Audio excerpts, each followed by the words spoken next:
Ever had someone get close to you, really close, and then suddenly you find yourself picking fights over nothing, or going cold for no reason, or convincing yourself they were never that great to begin with? Yeah, that's not commitment issues. That's something much more specific, and it's way more common than anyone admits. Psychologists call this the push-pull pattern, and it shows up right at the exact moment intimacy starts to feel real. Not before, not after things fall apart, right in the middle of things going well. Here's the strange part. It's not that these people don't want closeness. They want it desperately. But the moment they start getting it, something in their nervous system treats it like danger instead of comfort. Let's break down why. For most people who do this, closeness got associated with loss somewhere early on. Maybe a parent was emotionally inconsistent, warm one day, distant the next. Maybe someone they loved left without warning. Maybe vulnerability once got mocked or punished. So the brain drew a conclusion that made sense at the time. Getting close to someone means eventually losing them, and losing them will hurt more than never having them at all. That belief doesn't go away just because you grow up. It just goes quiet, and it waits. The moment a relationship starts feeling safe, stable, real, that old alarm goes off. Not because anything is actually wrong, but because safety itself feels unfamiliar, almost suspicious. So, the brain does something clever and self-destructive at the same time. It starts creating distance before the other person can. Psychologists call this preemptive abandonment. If you're the one who pulls away first, you never have to feel the shock of being left. You control the ending instead of fearing it. This is where the behaviors start showing up.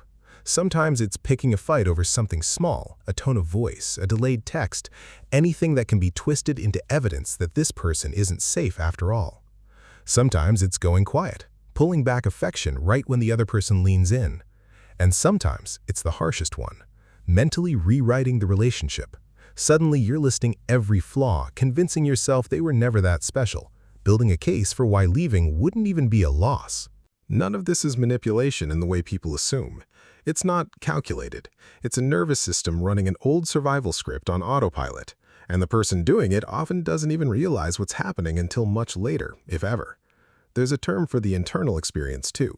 Researchers describe it as approach avoidance conflict, wanting something and fearing it at the exact same time, with the same intensity. Your hand reaches out and pulls back in the same motion. That's exhausting to live inside of, and even more confusing for the person on the receiving end, who usually has no idea they didn't do anything wrong. Here's what's fascinating, though. This pattern almost never shows up with strangers or casual connections. It only activates with people who actually matter, which is the cruel irony of it.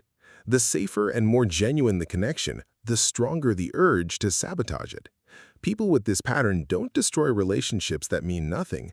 They destroy the ones that mean everything, because those are the only ones capable of hurting them the way the past did. Attachment researchers link this closely to what's called disorganized attachment, a style formed when the same person who provided comfort growing up was also, at times, a source of fear or unpredictability. The result is a template where closeness and fear get wired together instead of closeness and safety. So even decades later, in a completely different relationship with a completely different person, the same circuitry fires.